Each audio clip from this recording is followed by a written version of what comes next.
Hey, we're back. This is Graham Brown and Pratana Sibal, Pitchdeck Asia. Hello, folks. How are you doing? Today, we're going to talk about startups and the goal of many startup founders who come onto the Pitchdeck Asia show here in our studio in Singapore is to raise money. Now, not necessarily a difficult task in this day and age, but finding good investors is a little bit harder. So it's important to tell a good story to get the right people on board. Today, we're going to review some of the better Pitchdeck Asia pitches here from the show, from our last year of startups that came in here.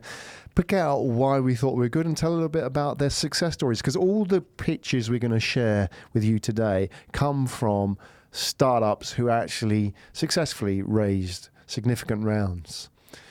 So we're going to look at their pitch decks, talk a little bit about their story, importantly, because that's really what helped them raise the funds, and then maybe share some advice to you as a startup founder.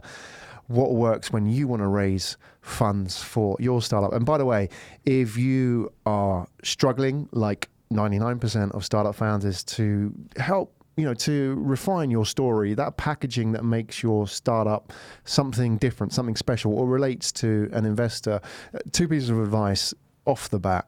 One is, come to one of our storytelling workshops. If you're not in Singapore, then I suggest you just watch this show or some of the other Pitchdeck Asia shows, which are all available on YouTube, links in the show notes, and learn from the best. You don't have to reinvent the wheel, just learn from success. So let's have a look at the shape and sound of success today. We're going to look at some of the pitches that won successful rounds. Pratana, lead the way. Help us with introduce for us, please, the first startup, and we'll talk about their fundraising. Yeah, so let's talk about Musiio. Musiio has like a really badass founder. Yeah. Hazel Savage. I like Hazel. Yeah, You should really you should see her shoes, her boots. Yeah. She's rock and roll. Yeah, it's like a part of a band. She's dressed like that. Yeah. I like it. That's her. There she is. Yeah. Hazel. Yeah, it's cool.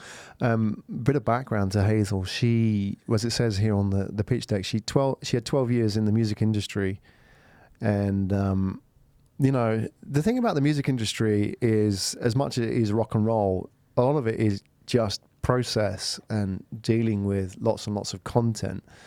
And one of the big problems that the music industry has is like trying to manage the content, because how many songs are ever in existence? I don't know. I think Hazel gave some numbers, right? Yeah. It must be millions, billions, maybe. Mm-hmm. I mean, there's more coming out all the time in different languages, right? And that's the problem. So, what did you remember about Hazel when she came to the studio? What I remember, obviously, apart from the shoes. Yeah, rock and roll. She plays in a band as well. Yeah, she does. So I think she was... Actually, she has a very interesting background in music, but also in data. Yeah. So she is now bringing artificial intelligence with music. Yeah, that's Aaron as well on the team. So he's pretty, like sharp when it comes to AI. Yeah, so he's the brains behind the tech. Yeah. Well, no, Hazel's brains as well, but yeah. She likes to be the front man, so to speak, in that sense. So she is very much the showman. Yeah, here. You can say that. And, she likes being on stage. I think that she plays a guitar, does she not? Or is it a bass? Do you remember? Yeah, Barrett's strumming. But that could be either. Is that guitar? Rhythm guitar? Yeah. Okay, so we like that. Yeah, so her startup helps music in the music discovery and curation. Yeah. I think this is also, apart from music, this is also one of the things that we observe in podcasting also, the discovery. Yeah, it's bitch. Yeah, it is a pain in the ass. So I said pitch, by the way.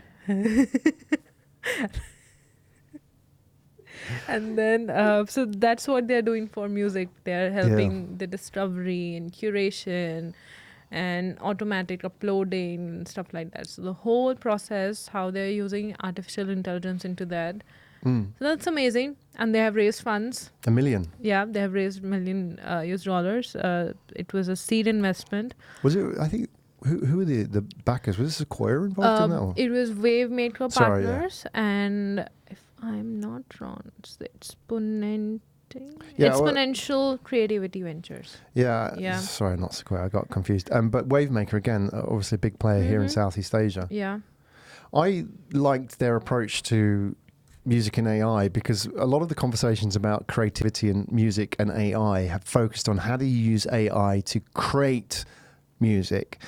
And I would put it out there, and I think Hazel got that, and why I think she's been successful is because the obvious application is to say, let's use AI to write music. And yet there is no problem with writing music in the world at the moment. Like, there are millions of people writing music out there. So we don't have a music writing problem. So why use AI to fix a problem that doesn't exist, right? It's just classic example of trying to shoehorn a technology into a solution we don't need, right?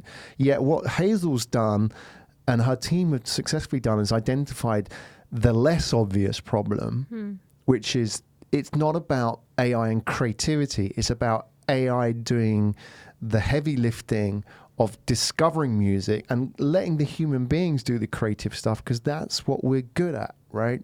Yeah. You know, the personal stuff, the story, the lyrics, everything. Like, it speaks to the pain, the pain, the loss. Music comes out of the pain. Yeah, right? no, like the best songs have all Yeah. got like pain and loss in them. Yeah. They have to. Like, I mean, who wants a happy song? Yeah. By the way, I have the number for you. The first slide, I think she has mentioned, the music industry has a problem. 30,000 new songs a day uploaded online. 30,000. A day. Yeah, a day. Wow. 30,000. And that's only new going to songs. get bigger, Yeah. right? I'm sure of it. Because, you know, like, I've got a 13-year-old boy, and he discovers all music through YouTube, right? And what that's done is just really democratize music discovery. But what's happening now on YouTube is like, it's not just music being written, it's like rewrites and remixes and covers. Like, you can just cover anything now. And if you type in anything into YouTube, like any song, you have the official song and then 100 covers of it, Yeah. right? That's right. And that's kind of how it is now. So discovery is just exponentially growing as a problem. And these guys have basically said, okay, look, for example, if you're like, if you want content which is in this genre, then they can match, you know, a buyer and a seller effectively. Here's the content, and here's this. Maybe it's an ad agency, or maybe it's a record label looking for something. You know, 30,000 a day is like what, 10 million a year, Yeah. right? And that's on top of every year. There's 100 million in a decade, right? And if we go way back to, I mean, the Beatles were the 60s, so that's like what, you know, 50 years. I'm just doing the maths here. That's like 500 million songs if that continues, right? Yeah, it's a big problem. Yeah, and they're doing really well because obviously it shows that they've raised money, and they also won, I think, our awards. They were in the top 5. So Yeah. we did the Pitchdeck Asia Awards, Yeah. and they also were in the top 5. Top 5 for sure. And the team came in, the whole team came in, amazing vibes, and they all did like a little thank you speech. So we will put the links to all those in the description below, so you can check it out. What's the key takeaway from all of that? What do they do really well? Why do you think they raise funds? I mean, we talked about the problem and stuff like that, Yeah, but about them, is it Hazel's boots? it's the team. Right. Yeah, Hazel, she is the face, and Aaron is the one who is the tech, and then the rest of the team also. Yeah, without a doubt. It's definitely how they package it. Like, I love their pitch deck also, because the first thing they say is 30,000 songs every day, and I didn't know that. Yeah. So that's a huge shock. Really, that's how much, you know. Start with the problem. Yeah. Yeah. So how many songs are produced every day and uploaded every day? Mm. So that's what gets my attention. Love it. Yeah. And I think going back to that idea that using AI not to solve human problems, right? Let humans do what they do. And in a way, it helps humans do what they do better. Yeah. Because if you take away all that heavy lifting of discovery, if you're really good at writing a song in a certain genre, you now stand a better chance of getting discovered. True. So let's jump into... So that was Hazel and Musiio Yeah, Hazel Savage. and her boots, Musiio. rock and roll. Yes. Yeah, and how important that is. Find your gimmick, folks. Like we talked about Tony Fernandez on the last podcast, right, in his red cap. Yeah. Hazel's got her boots. I challenge all you startup founders to have a gimmick. You know, you need to have something that's going to get you attention in a world of noise. Ram, what will be your gimmick? I'm working on it. Will it be like the headphones and the microphone? Well, I can't like be wearing that all the time, like, you know, like when I'm out and about.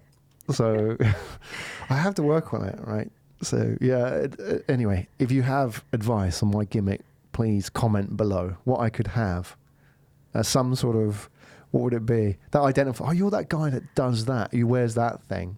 All about the hair, the mohawk. There's a guy that has that already. It works, right? Mm-hmm. Right. Okay, so let's jump Moving on. into the second startup who has raised fund. Good for Food. Yeah, Rainer Rainer, Loy. young Rainer. He is just a storyteller. It's like a machine, the way he tells his whole story. Yeah. I think it's all sorted. Machine in the sense that he's slick, I think. Yes. Good. He's On point. Yeah. Yeah. And then the interesting thing about him, he came to our Pitchdeck Connect event. Yeah, he did. And that is where we connect startups with investors. That was a few months back. And in a non-pitch competition format, we sit the investors with the startups and get them to talk. And he revealed some of his secrets as to why he's so good at pitching, right? Gave away some of the magic. You know what they say about magicians? They should not reveal or show their magic trick twice. But he gave away a little bit of that. I'm wondering if we can talk about that now. I think we should maybe let some tips. How he's so good at pitching. So Do you remember? I don't remember. You remember? But Oh, do okay, you because I was listening into the conversation. So, Rainer, apologies if I'm giving away your magic formula. But anyway, I'm going to anyway. So, because you've actually raised funds, so it's good now. So, spread a bit of that goodness to the other startup founders. So, Rainer Loy, the founder of Good for Food, and a very driven guy indeed. And I said young Rainer, not in a patronizing way, because he is young. I mean, he's sort of early 20s, right? Yeah. Which is quite rare here in Singapore to see somebody like so advanced in their entrepreneurial journey at that age. So basically, how he gets so good at pitching is not he's a natural storyteller. This is the point. He wasn't born telling stories. He just practices. And what he does, and I'll be interested to see and put it in the comments if you have tried this or you're going to try this. When he pitches, he has this effectively like an Excel spreadsheet with different tabs. Right? And he has all the questions that the investors will ask. So, for example, if somebody asked him about the product, that goes in the product tab. If it's about, the fundraising the next round, that goes in the fundraising the next round tab. He has all these tabs and he puts all the questions in there and he puts in the answers, right? Wow. Or he'll speak to somebody and get an answer if he doesn't know it, like an advisor. He gets prepared and then he's just constantly practicing these pitches. That's why he gets really good. And so my point is that it's not an art in the sense that you either have it or you don't. It comes with practice and a little bit of coaching, virtually in this sense. You can actually learn through people like Rainer. So try that. Take a spreadsheet, put all the tabs of the questions that you might be asked. Now, every time you do a pitch, put those questions in there and the answers, and you will get good. Guaranteed. I'm not saying you're going to raise funds, but you'll certainly increase your chances. Yeah, and you can always go back and reiterate the answers and change it according to the feedback also from your advisors and investors. Yeah. I think one of the things that you said in your recent storytelling workshop was really good. That the only way you can get really good at pitching is 3 Ps. Yeah. Practice, practice, practice. And I think Rainer proved that. He's like 4 Ps, that guy. That's right. Yeah, very good. So Rainer Loy, a little bit about them, I suppose, what they do. Yeah, so why it's good. So Good for Food. Very interestingly, so it is an AI. So okay, let's walk through how they do it. So hotel, they have buffet system and they have breakfast and everything, and a lot of food goes in the dustbin. lots of food. Yeah. In fact, he had some number I don't He's got have. the stats. He's done his Yeah. research He's really done thoroughly, right? really lot of research. Yeah. Yeah, so the problem, one hotel, 900 tons. Yeah, Oh that my one, go God. back. Yeah. Barrett, you missed it. Done, yeah. Average total waste a month. 250 room hotel, 10 tons. Yeah. I don't even know how people eat that much food. That's just the waste. Mm-hmm. Yeah. That's just waste. That's not the actual amount of food. But yeah, you're right. Yeah. I mean, a lot of hotels do buffets and it's naturally wasteful, right? Because they can't plan this stuff, right? They can't work out how many people are going to eat the broccoli today. Yeah, and nobody keeps a tab of, okay, if Right. whether we should eat this food or that food. They just have a menu, Right. right? So they don't sell dustbins, they sell a lid. Mm. And when somebody is throwing in the food, their technology, the lid identifies and is collecting data. Mm. So, okay, that's an artificial intelligence again.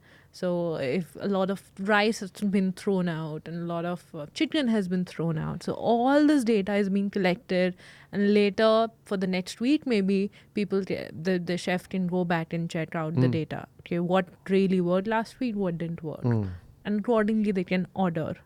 So that way is not a lot of so they can order even the raw material according to that, so that it doesn't go waste, because that's a clear waste of money also. So food going in the dustbin is one kind of a waste, but the raw material getting spoiled is another waste of money. So both the things they can keep a tab of all that. Yeah, it's very much a solution to a real problem. Mm-hmm. And going out and selling to hotel groups as a starting point is I think a good biz dev strategy. Mm-hmm. And he knows where the pain point's the biggest. It's hotels. They're very sensitive to waste. I mean, you get those sort of silly cards in your bathroom in the hotel saying, please, put the towels in the, in the bath Yeah. to help us prevent, help reuse your towels or whatever, help us save the planet. And yet at the same time, they've got air conditioning belting out all the time and those silly little plastic reusable or non-reusable things for your shampoo. But the point being is that, they're very wasteful, these organizations. And increasingly now people are conscious of that. Can you imagine if a hotel got some negative PR, somebody published some data on them about how wasteful they really were? Yeah. With especially plastic.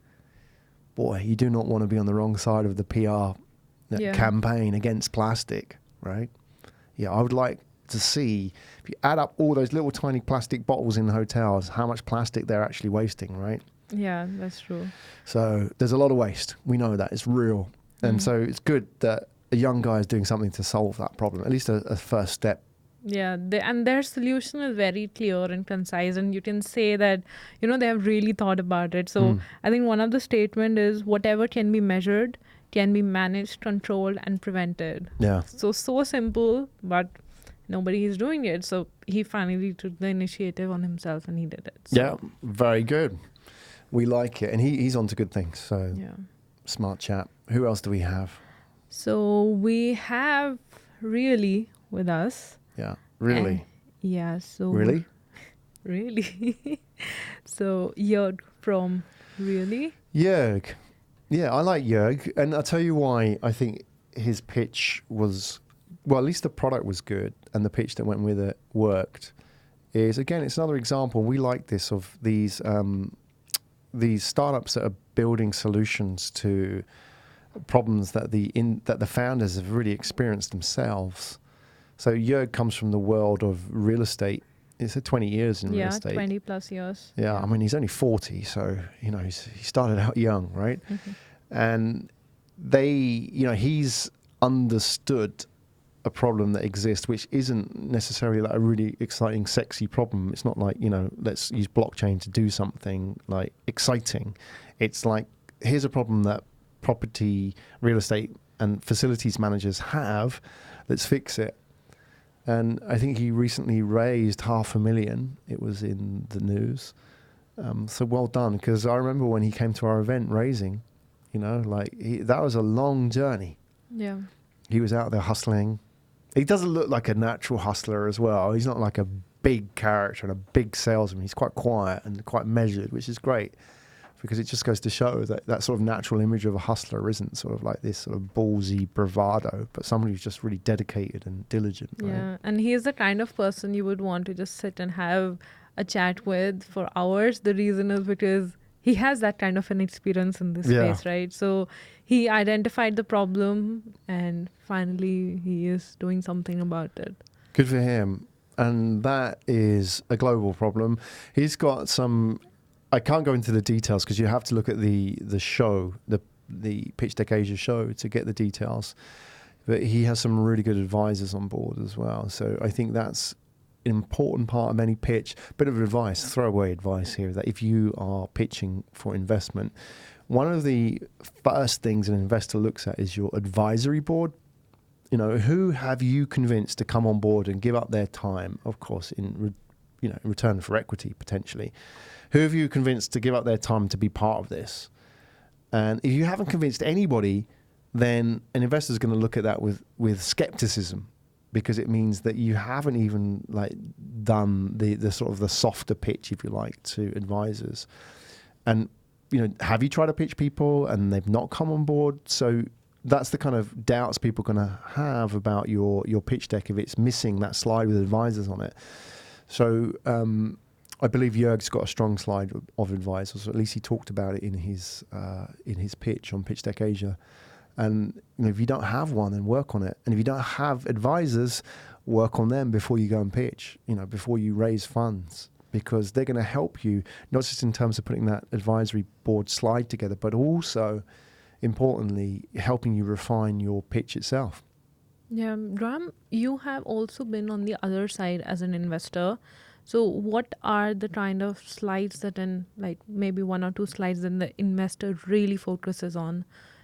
Yeah. Well, there are, you can get, for example, you can get our ultimate pitch deck, which is based on Sequoia's pitch deck, Sequoia Capital. You've really got to take that as the gold standard of pitch decks. Effectively, it's a 6-slide pitch deck, and you can get a copy of it at Pitchdeck Asia. Free, you can download it. 6 slides that investors look for. 1, the problem statement. 2, the solution. 3, the team, and which is basically, about you, about us, who have you got on board. That then could go into the advisory team as well. And you would also have a page about, or slide about the business model itself, how you're going to make money. Then 5 and 6, you would have the journey. So where have you come so far? And lastly, what are you raising? What are you asking for? Why are you putting this together? So those are the things that an investor will look for.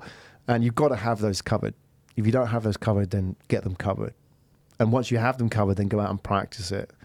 And if you need inspiration, advice now, go and look at some of the pitch decks on Pitchdeck Asia. They're on the show. They're publicly available. We show them during the show.